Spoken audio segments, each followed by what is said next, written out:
કુદરત છે ને, જ્યાં સ્થળ હોય ત્યાં જળ અને જળ હોય ત્યાં સ્થળ કરવાની છે ને શક્તિ ધરાવે છે. અને આજે આપણે આવી ગયા છીએ લખપતમાં, જે એક સમયનું ખૂબ જાહો જલાલી ભર્યું બંદર હતું અને લાખોના વેપાર કરતું હતું.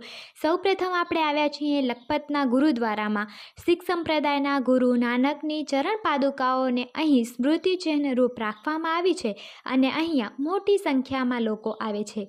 આ સાથે જ જો તમે અહીં આવવા ઈચ્છતા હો અને રોકાવા ઈચ્છતા હો તો અહીં તમને રહેવાની વ્યવસ્થા પણ થઈ રહેશે.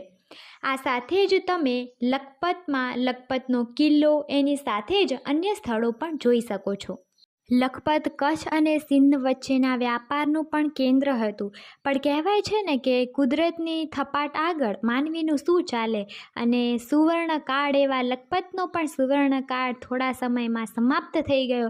પણ આજે પણ પોતાની અસ્મિતા અને સંસ્કૃતિને ઉજાગર કરતા નમૂના લખપતનો કિલ્લો આજે આપણને લખપતમાં જોવા મળશે. માટે જ હું તમને કહું છું કે કચ્છ નહીં દેખા તો આપને ક્યાં હી દેખા. જરૂરથી પધારજો.